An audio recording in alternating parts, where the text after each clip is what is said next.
What's up, everybody? Welcome to Podcast Now, and welcome to the Scream 2022 review. I cannot even believe that I'm doing this. So here's how we're going to do it. We're going to do spoiler-free. I'm going to talk about as many elements as I can with it being spoiler-free, and then I will make it very, very known through my voice that we're going to go into spoiler territory, okay? And so you can watch it now, and then watch the movie after, and come back for the spoiler part, however you want to do it. Also, there will be videos every single day for quite a while where I want to talk about, very individual aspects of the film, the next film, or potentially next film. So all of that stuff is coming. I just don't want to do more than one Scream video a day. I feel like that would maybe be overkill on you guys, and I don't want to put you through that. So here we go.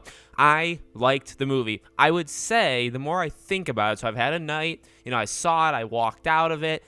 It did not meet my expectations, but I set them sky high, and that's my fault. That's not the movie's fault. I want to make that known, okay? So nobody comes after me because I'm very self-aware, much like the movie, of what happened. But I did think I really loved it, and I still think right now, waking up, I do think I actually like it more. I definitely think I like it more now than I even did last night. There's a lot of really good things in this film. I love some of the comedy elements. The kills are very, very good. As I've said in the past, I really don't, well, at least I don't think I care too much about kills, like how people are killed in these movies when I am seeing them.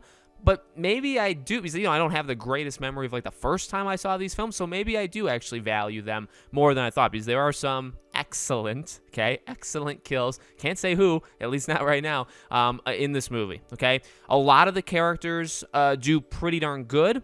A lot of the characters are not so good. And I can't... Well, I can say this, okay, because I think I saw the review. Tara really is a standout. I can believe it. Jenna Ortega did a really, really good job throughout, and I will make the controversial statement and the bold statement. I think she's a better character. She's a better acted character, and I liked her more than Sam, by a lot, which is maybe a little worrying for Sam in the future, but don't worry, because we'll talk about that as well. I did like Sam. I didn't think she was the greatest, but I respected it, and I thought they did some pretty cool things that we'll talk about in the spoiler section, and I'm happy with Sam. Mindy, very, very good. Very good. Every scene she's in, she steals it, which is, kind of what we've seen. Richie, very, very good.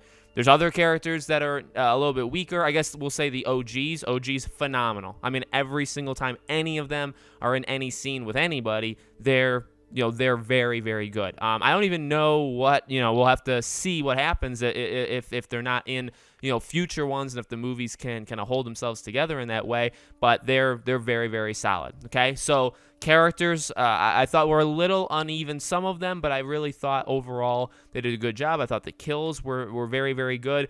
The plot, I thought, was solid enough. I can't talk about, motive or motives or killer or killers or anything like that, so we're going to have to kind of leave that alone. But I do think they did what they needed to do. I saw people say that the more they thought about it, the more they felt this movie was maybe a little unnecessary to happen. Do you understand how you get there? I do. I think you can think, well, did they need to actually do this? And the answer is probably no. But I think they were aware of that, and it's kind of referenced in one of the speeches of the characters. And again, I won't really go into that, but the movie was very self-aware. And I, the toxic fandom stuff, I can't go into that too much because sometimes it goes into spoiler territory of certain scenes and stuff. So we'll kind of leave it at, some of it. I liked it in context to Scream, and I may even make my own separate video on that because I see a lot of people getting very, very upset about that, which, I thought maybe I would, or maybe I'd love it, maybe I would hate it, and I do have some opinions on it, but.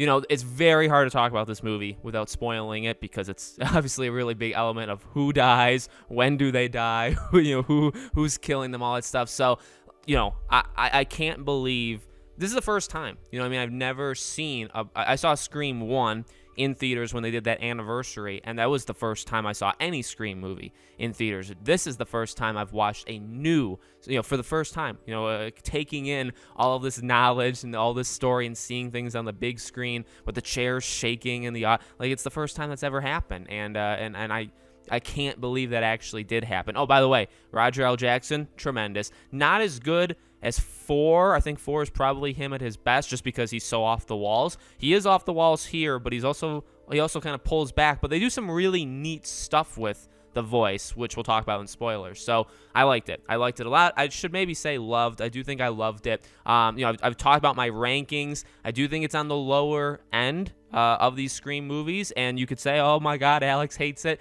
But in reality, I also love, don't forget the reverse of that, right? I love the others. So like, to me, right now, my ranking would be Scream 1, Scream 4, Scream 2 and 5 are pretty even at this point, and then Scream 3. That would be my ranking of it. So you can judge if I'm a lunatic or if you don't want to trust me or go off of what I say based off of those rankings, but that's probably where I would put it right now. Okay, so that's all I can say. We got to go into spoilers here, so turn away now because I'm going to spoil the movie. Ready, set, go. Okay, so let's do the weaknesses because I think it's easier now to talk about weaknesses once you can say the movie. Some of these characters, or the entire film moves very fast. Now, I was told going in that the third act was going to be very fast. Okay, that's what people told me. I think the entire movie is fast. I think maybe and actually I would say that maybe is a good thing because it's just you're in it and the movie just keeps on moving. It keeps introducing things. It doesn't, at least I never like checked my phone like, oh, what time it is? Are we halfway through it? Or, what I mean? Like that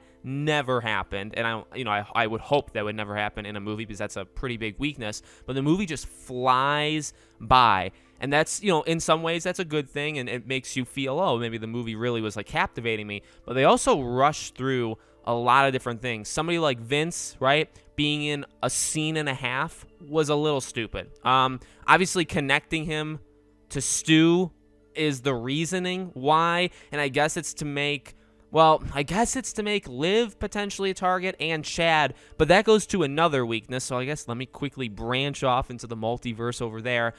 Another thing I definitely did not like about this movie, and granted, it's the same thing, I guess, with the others, but because this is new and, they're borrowing, but they're also trying to do their own thing, the suspect list was always short in this entire film. From start to finish, you knew the suspect list was short, and that's because of a couple main reasons. Number one, they killed characters faster than we've ever seen them kill before, okay? So suspects were immediately dropping. And two, characters that were, like, in the vicinity or not, you could immediately place. If you're as long as you're thinking about it, which is what Scream fans do. Anybody in a whodunit, you're gonna think that, right? So like when you have them all at the bar and then Vince gets attacked outside the bar, you can eliminate all of the bar sus. You know what I mean? You can. Now, I guess you could say, well, you can't because you don't know the time period that passed. But I mean, he left the bar. He was, he was peeing, and then that's.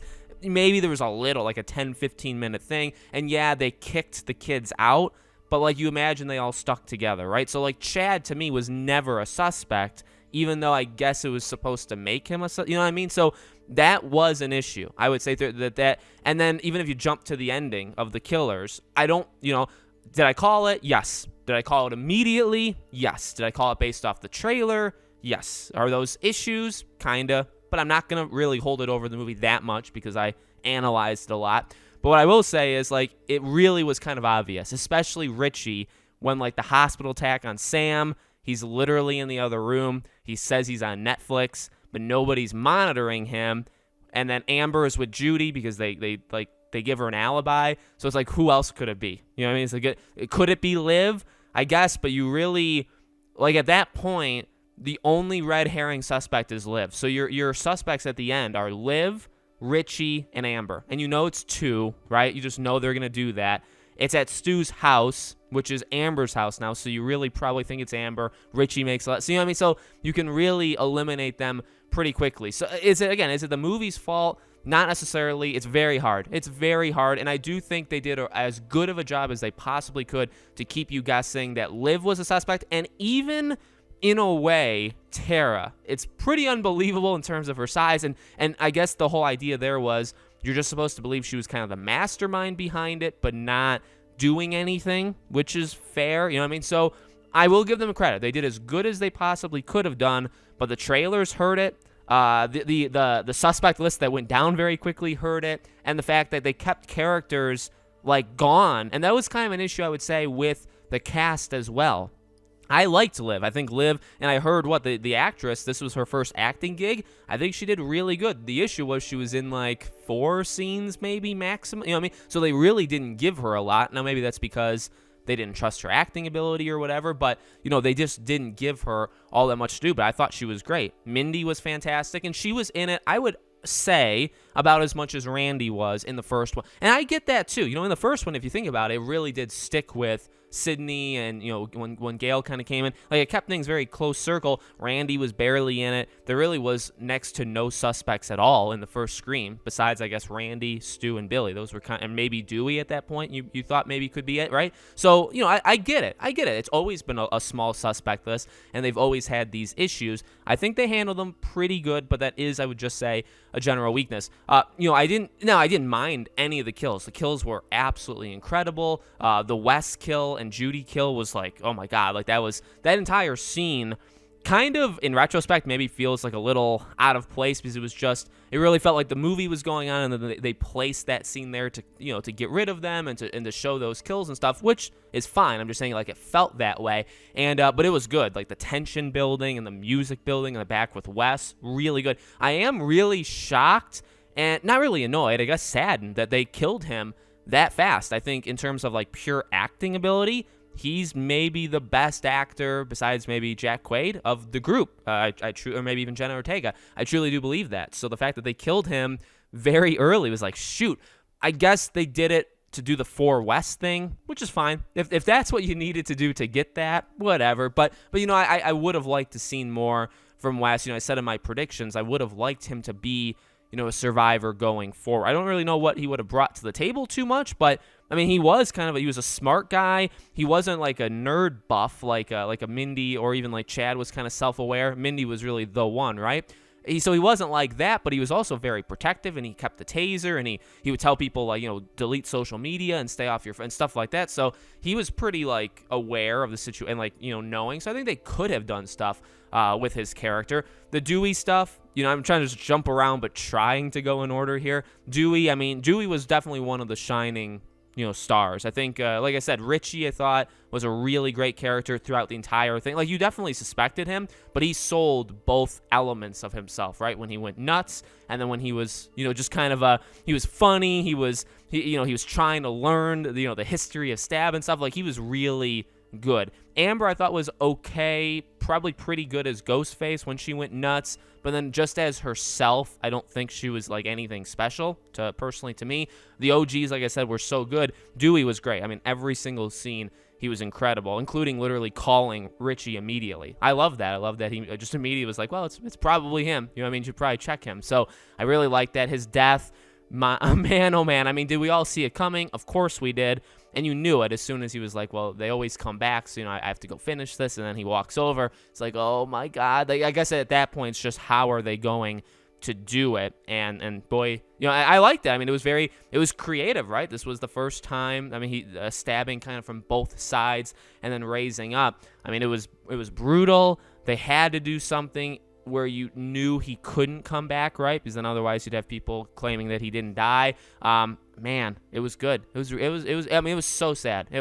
Just watching that scene, and you could hear, I wasn't even really watching Ghostface at that point. I was just watching, David Arquette as Dewey, hearing like it's an honor. It was like, damn, like you knew that was for him. As people kind of analyzed the trailer more, we kind of figured that probably wasn't for Sydney. It was probably for somebody else that he killed. So that was good. A lot of the fights / like literal kills were just excellent. I mean, you always felt the brutality. I guess I missed the entire Tara opening, right? Really good. Not nearly as good as Casey in the first one, but definitely, man, I don't know. I mean, I've never been as big of a fan of 2's opening as other people. 3's is okay, but it's really not that great. And then 4's, I really don't like 4's opening at all. So this easily, I would say, is the second best opening. And I guess it's maybe a cop-out because it's kind of the same as the first one. But they do it. I mean, the way Roger does his voice in this is really, really good, kind of going in and out of the psycho. I like that a lot. So I thought they did a really, really good job with the cat and mouse and him playing the games. And Jenna Ortega sold it. Again, I don't even think that's what made me like her or make me think she's the better actress. It was kind of just consistency throughout the entire movie. She was definitely in it way more than she was in the hospital a lot, but she was in it a lot more than I thought she was going to be in it. And I thought she nailed every single scene, even the emotional scenes with Sam. I bought her way more than I bought Sam. That's, again, kind of the issue. Now, let's talk about Melissa Barrera. And again, I know I'm just going to say as much as I possibly can say, right? So I don't think she did bad. I'm not saying she's a bad actress or Sam is a bad character. I think what they've done with Sam is really set up a very interesting future that I will talk about in future videos. But the idea of her being kind of psycho herself, right? Number one, she sees Billy, which I thought was really cool. But let me just say, a little critical here, that was to me, that was one of the worst de-aging visual effects I've ever seen. That's just my opinion. You could clearly tell. Now, like, Skeet Ulrich's face is kind of like, as he's gotten older, like, it's kind of like concaved in. I don't know how you even say. I don't know how. Maybe beauty channels would know it better, right? But he clearly looks a little bit different than he did back then. And I loved it. I loved every scene he was in, kind of him not even him haunting, just kind of telling her, like, you need to own up to who you are and you need to, like, finish this and stuff. Like, that was all awesome. And seeing him again was incredible. I just think the literal de-aging technology was really bad. That's just, or maybe it's just how he looks now just can't work to make him look like how he used to. However, whatever excuse you want to give is fine, but that's just, my opinion. So you have that. That was cool. The fact that Sam can get a little nuts, actually majorly nuts, two observations, which we will talk about again in future videos. Number one, she goes crazy on Richie, at the end. By the way, also spoiled in the trailer. Thanks a lot. And just attacking him over and over and over. By the way, very much in the same way Judy was killed, very much in the same way that Tara was stabbed. Like quick like jabs at them. Like, now I'm not saying she's the one who did that stuff, because she's not, but she exhibited, I guess, like these habits that are very killer-like. And she literally says, don't F with, the daughter of a serial killer. So, you have that, you have her brutality, and you also have, to me, an interesting thing that my wife actually pointed out is she cleans the knife blade, which is actually the same. Now, does Ghostface do that? Yes. And do Ghostfaces, like, in the past have done that? Yes. But then also the jump flash at the end of the movie, right before the credits start rolling, to signal more movies are coming. It's literally Ghostface standing in front of the house wiping the blade in the same way that Sam was. So I'm not saying like they will, but to leave the door open that she can eventually go down that route, and she's like the final girl here. But maybe Billy is so in her head, which I do think Skeet Ulrich should and could return in future movies now, like this role.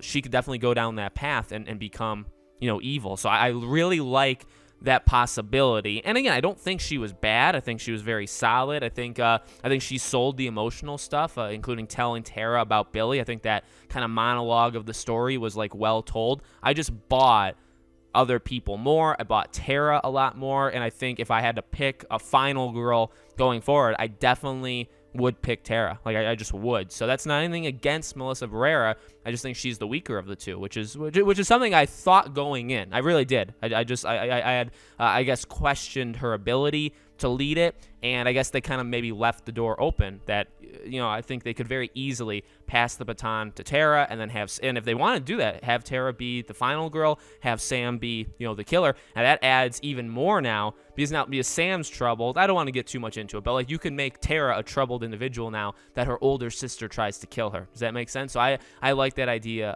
quite a bit. The other OGs, right, Sydney and Gale, I thought were phenomenal in every single scene. Obviously, they were given a lot to do at the house, and not too much to do before then. But, I mean, Gale had some important moments, right? The Dewey-Gale conversation about why they broke up was beautiful, was really, really good, and kind of sealed the fate, at that point of Dewey, right? But it was so good, and it was played off perfectly by both of them. Her reaction to seeing Dewey, obviously, again, we saw in the trailers. Thanks a lot. And that was perfect. That was really, really good. And then even her crying, in the hospital, sitting there, and then Sydney coming up to her. I mean, all that stuff was great. And then again, their role, I like it. I like how they handled the ending where they gave the old final girls, right, Sydney and Gale, they gave them one killer to take care of, while Sam, and actually that's kind of the best, isn't that what we talked about, right? I made a video where I said who should be the one that kills these Ghostface killers, right? Because if it's Sydney who kills both of them, you're not really passing the baton over, right? Because you're kind of still giving it to her.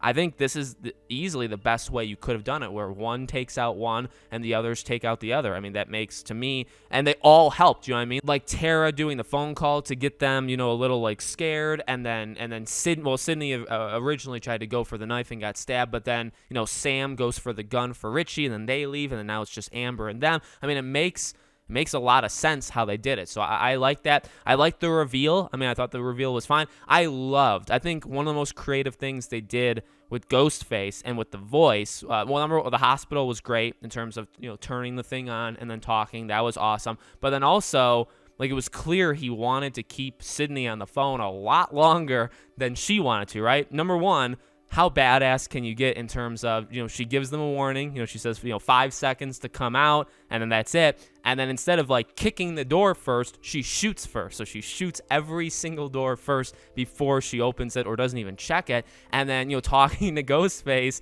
and her saying, I'm bored. And then he says, wait. And then she shoots and she ends up shooting Richie. Oh my God, it's perfect, right? Because he wants to keep her around longer, but she's like, no, I'm not doing this. Like, I'm just going to shoot every door, and I'm probably going to hit you because you're probably standing behind a door, and it did. So it was perfect. Really, really good.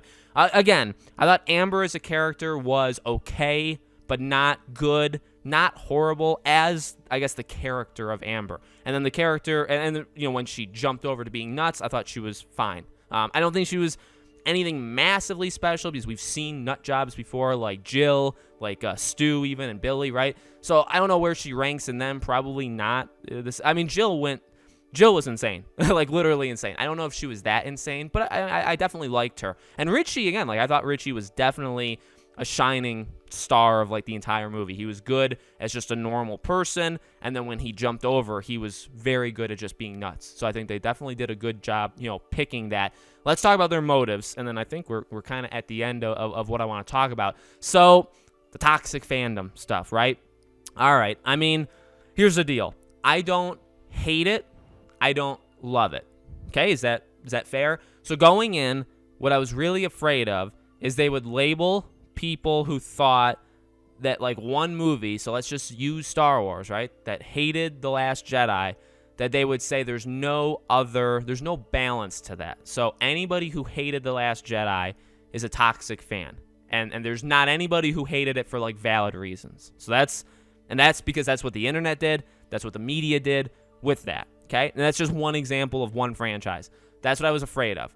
Now, in some ways, the movie didn't do that at all. In fact, I actually liked the balance because of Mindy. Remember, when she did the monologue, she gave very good reasons for why movies like Scream needs to do it like this, with respecting the OGs and bringing them back, and that because you can't just do a sequel with them. You can't just do a new movie with the new cast because nobody will care, so you need to kind of blend them in, but you don't want to destroy your characters and just like suck when you do it. I actually thought her entire speech was actually in favor of people who didn't like certain, like actually it was. I would declare that. So that was a very good balance to the idea of other stuff. Okay, so you had that, and then you had Liv say like, "Oh, I like that movie," and the Mindy's like, "Of course you did." I think that's what she said. Right? Of course you did. So I like that balance quite a bit. I have nothing against that scene. That entire monologue, that monologue by Mindy was excellent. One of the better monologues actually, I would say, of even the franchise, okay? Really, really good. So the idea that these two killers are fans of Stab, but they didn't like the direction that it went, and they want to kind of bring it back to the original. They want to make their own movie, not really they want to make their own movie. They want to do this stuff so that there's new source material to go off of, and it gets back to being good because they feel like it's really gone off the rails. Now, obviously that's a commentary to movie franchises in general, but it could also very much be applied to Scream itself. And even Mindy says, like, there probably shouldn't have been more sequels, you know what I mean? So it's like it should have maybe only been one, and then you made 2, 3, and 4, and some people liked them, some people didn't like them. So it really could also apply to Scream is what I'm saying. I don't think that was the main thing. I think actually it was just toxic fandoms in general, but it could have also been applying to Scream, which is fine. And I would say, so am I a fan of, if you really boil it down, what happened is these people didn't like the direction, so they killed people so that they could prove a point that the franchise went off the rails, and then it needs to go back to what made it good. Now, without the killing part, that is what people online, somebody who would say is anti The Last Jedi, which, by the way, is like someone like me, that's what somebody would say. You know what I mean? Like, go back to what made the original special, knock it off with whatever you're trying to do now because it's stupid. And so I guess what I will say is this. Thinking about it like that, the more I talk about it, the more I actually think I'm okay with the entire thing. Because all it really is two people that had that idea, which other people have, but that went, and by that idea, I mean hated certain movies and liked certain movies in a franchise, but then took it too far. That Stu's reasoning was peer pressure, okay? Jill's was fame. Charlie's is that he went along with it. So none of these motives have ever been the great. Mickey was found on a serial killer website, which I think, by the way, is the worst reasoning motive of any of the killers in any of the 5 Scream movies, okay? So this does not rank at the bottom. This probably ranks kind of just in the middle or even maybe at the top because I do think it makes sense in regards to the meta commentary of Scream. So I would say I don't mind it all that much. I get it if you're upset because it is taking a shot at toxic fandoms, but I feel like they did enough to explain that, like, this is just a mindset people have. And you can also just because Mindy thought it. Mindy did not like Stab 8. But is she a serial killer? No, because there are just people that are like that. Then there's people that are a little bit crazy, specifically in the Scream world, that do that, and they're diehard fans. They're fans of the original trio, right? Because they're huge fans of Dewey. They're huge fans of Gale and Sidney. Richie was, like, freaking out, right? He was like, oh, my God, I can't believe, like, we're actually here together. You know what I mean? So, like, they're fans. They're big fans, and they just took it, a step too far. So I would say I don't really mind the motive in context with what Scream 2022 was going for. I think it fits the meta commentary. I think it fits what they've done in past movies where they're not saying like an entire group, every one of them is evil. It's just, there's like an opportunity for someone to go off, the deep rails, and sometimes they do, and that's what we got with this. So I like the final fights, again, quite a bit. The Amber dispatching. Obviously they added a little bit more to it, so it's not just her getting set on fire like we freaking see in the trailer. Again, thanks a lot. But, I think they added enough stuff to that to make it exciting. I like the ending. I don't know where it ranks right now because I actually think a lot of the endings, 2 is probably at this point the weakest ending. 3, I've always really, really loved 3. I've loved 4, even when people didn't love 4. I don't know where I'd put this in the overall ranking, but it would probably be like tied for second or third place, I'd probably argue. So, look, there are issues, and I think I'm going to call out more issues than most other YouTubers and podcasters and Twitter users and anybody who talks about I'm not like calling anybody out. People that are talking about this film that are fans, I think I'm probably calling way more out than they are. I feel like I'm just saying it from my heart, you know what I mean? There are definitely issues with this film. It is not perfect. It's not the best Scream movie. In my opinion, it's not even the second best Scream movie, but I think it does about as good as you could hope, it does. It definitely doesn't need to happen. This movie did not need to be made, but I think the reasoning they gave literally in the movie itself for why a movie like this could be made makes sense. You know what I mean? Like, I'll give it to them. So, man, and considering I can't stop thinking about it, obviously a good thing. Now, am I an obsessed fan of Scream and stuff? Yeah. So, of course, I'm going to think about it, but I think that's a good sign. So, I did love it. I think I love it more now. I think I'm okay with certain things, but there definitely were weaknesses that I wouldn't have done, but, I mean, I'm not a filmmaker, so I'll give them some credit. So, let me know what you guys think. Thanks for watching this insanely long review. Like I said, we'll do more videos as the days go on, talking about individual aspects of the film, and I hope to see you guys there.